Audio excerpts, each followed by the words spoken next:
Hey everybody, what's going on? This is February 15, 2018, and this is another Micah's PSA. Look here. I'm about to give it to you guys real raw and uncut, and if you ever followed the Talk with Micah and Friends, you know that I used to have an episode or a segment called the Talk on the Talk with Micah and Friends, real raw and uncut. We used to have real raw and uncut conversation, and from then I changed it to candid conversation, but it's all the same thing, okay? All the other PSAs prior to this have been very cookie cutter, have been very, cutting it down to maybe, 30 seconds to maybe 2 minutes or whatever the case may be. I don't know how long this is going to be, and I don't want it to be too long, but I want you to be able to get something out of what I'm saying. I have prayed about, this and bringing it to you guys as best as I can without offending anyone, but trying to encourage people. I've even cut my phone off and put it on airplane mode because I don't want any interruptions. I don't want nothing coming down because I need to say this and I need to just be done with it, okay?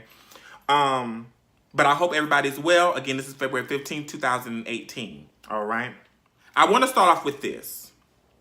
And I have my other phone here because I have points and I don't want to miss them. So you may see me refer back from the camera over here to this phone. That's because I have to get out what I need to get out, okay? So let me start out with saying this. The older I get, the more I realize the value of privacy and of cultivating your circle and only letting certain people in your life. Okay? You can be open, honest, and real while still understanding not everyone deserves a seat at the table of your life. And I'm going to repeat that. The older that I get, the more I realize the value of privacy, of cultivating your circle, and only letting certain people in your life. Okay? You can be open, you can be honest, and you can be real, all while still understanding not everyone deserves a seat at the table of your life. I have 2 points today. I know when some of you that go to church, and have your minister, preacher, or bishop talk, or whoever's talking for the day, they always say, I got 2 points, I got 3 points, I got some points that I want to make. I have some points that I want to make.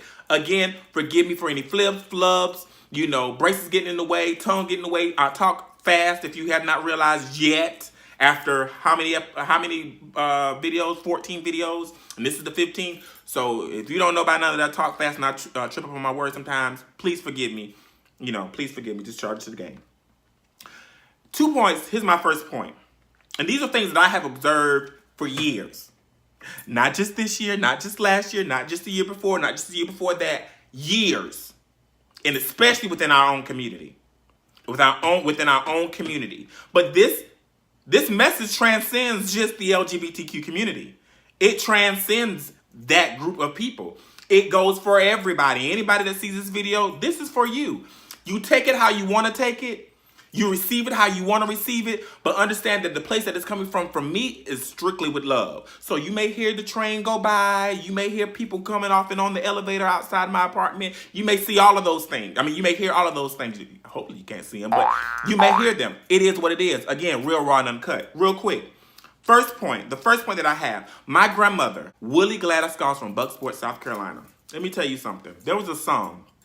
And some of you that love the old gospel hymnals, you will know this song. May the work that I've done speak for me. May the service that I give speak for me. May the life that I live speak for me.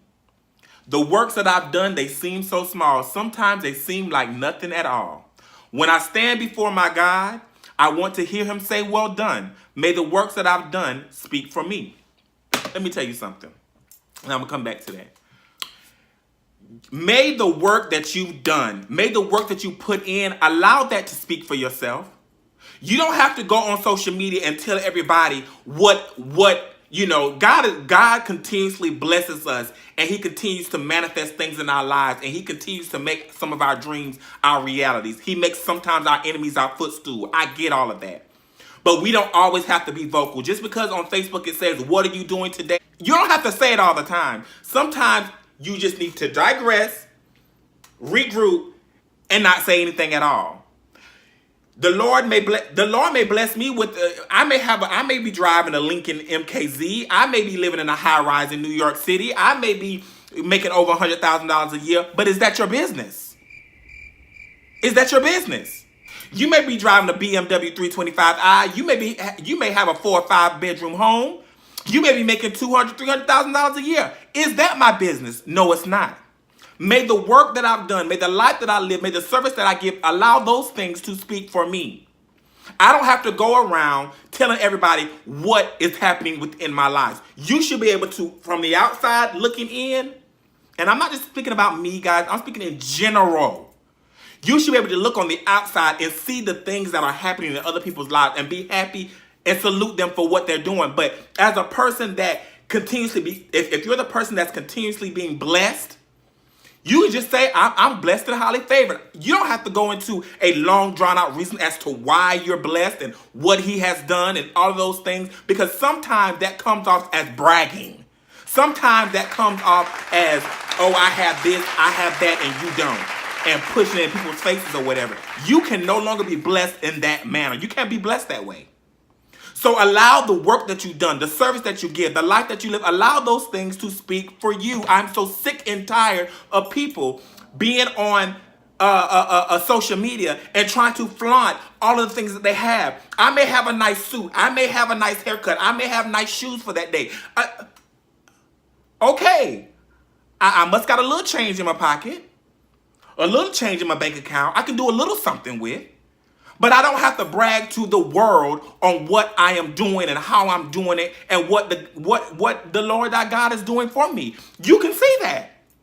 So as long as you continue to be on that path of doing what you're supposed to do, being a decent person, trying to be better than you were last week or yesterday, the people will start to see what God is doing in your life and they will gravitate towards you. And hopefully they gravitate towards you in a more positive way and not in the way of being a snake. But gravitating towards you to want to know more, to want to be more, and don't be afraid to share. If you can see that that person is coming from a genuine place. They're genuinely wanting to, they're saluting you and praising you for the efforts and the things that you're doing, and they want to get on board. They want to get off train Z and get on train me. Point number 2. Stop being a part of all these teams. One thing that I've never done is I've never said, I'm team this, I'm team that, I'm team this, I'm team that. Because a lot of those teams do not hold the ingredients, or a lot of those teams don't serve what I serve. A lot of those teams aren't doing what I'm trying to do. We're not going in the same direction. This train is going this way, I'm going this way, but then sometimes I want to hop on this train and now I'm going in the opposite direction. That's deterring me from my dream. That's deterring me from the things that God has already placed in my life where I'm supposed to go. But because now I'm riding on this team and I'm sowing into other teams and not myself, I'm now lost. I'm lost in somebody else's dream. I'm lost in somebody else's reality. And now I have to spend hours and not even hours, days, years, weeks, whatever, trying to get back on track. Learn how to be team me first and be team other people another day. And it's not about being selfish. It's not about being to yourself, but it's about you being team you first. I got to be team me first. Before anything else, I have to serve me. And as I said in my purpose video, if it serves you no highest, if it doesn't serve your highest good, you have no business being a part of that. So stop trying to tell people and flash and all that, and this is what I have or whatever, because the things that you have can be taken away in an instant. You can be up here today and down here tomorrow, and that is so true. And I know you heard the saying before. It's true. You can be up here today and down here tomorrow. So you have to be humble. Sometimes you gotta take that humble pill. Be humble. Be honestly, genuinely thankful for the things that the Lord thy God has blessed you with, or whatever higher power you seek.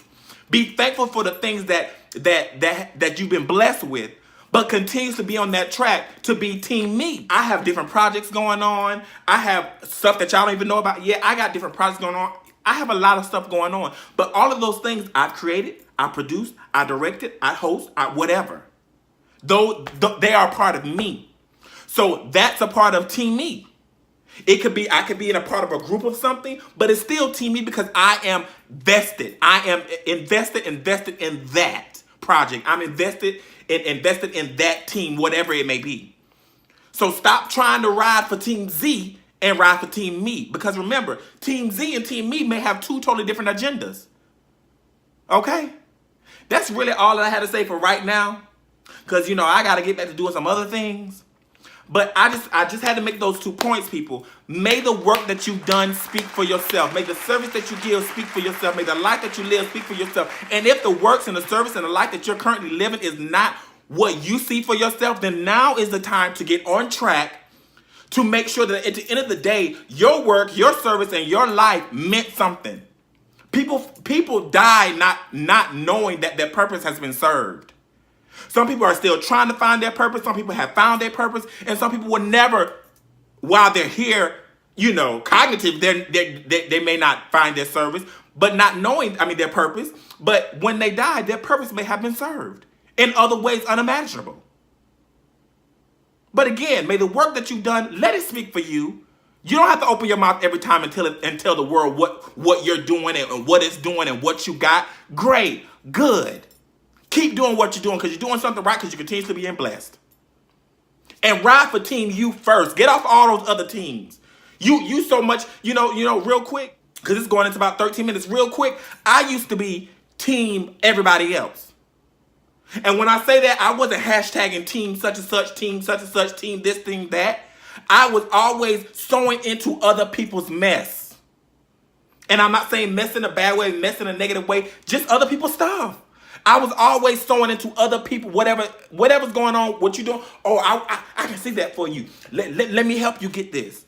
Oh, I see that for you. Let me help you get this. I can make that. Oh, I support that. Let me ride with you. Let me help. All that's fine and dandy, but guess what? When your dreams, your aspirations, your goals are put on the side burner or the sideline or whatever because of somebody else, and then you find yourself, because let me tell you something. I'm not telling you anything and I tell my friends, nieces, grandkids in the lifestyle, kids, sisters, brothers, mothers, fathers, whatever. My heart's racing because I'm passionate about this. I don't say this stuff to be saying it. I don't believe in wasting time and wasting my breath or whatever, but if this is something that's on my heart, I'm just going to say it. And if it touches one person, if one person understands where I'm coming from, I'm good. I've done my job. And I know that one person will see this, will hear this, and understand. For so many years, this is why I lived in Atlanta, I was always helping other people achieve their dreams, achieve their goals and aspirations in life, and I was putting mine on the back burner. All because I kind of felt comfortable helping them and seeing their success. But what about me? When I moved from Atlanta, it was no longer about you. It was about me. It was about me doing what I know that I'm capable of. It was about me becoming the best me possible, no matter how long it was going to take. I didn't get to do everything that I wanted to do in my 20s, but now I have my 30s and I have my 40s too. You know what I'm saying? Whenever the Lord allows me to see it. I'm going to continuously be about my business. I'm going to continuously keep doing me. And if you join in and you want to help, that's great. But guess what? I'm on a mission and you should be too. So again, may the work that you've done speak for itself. The service you give speak for itself. The life that you live, let it speak for yourself. You don't have to open your mouth, and always be Team Me. I'm out. Be blessed. Love you.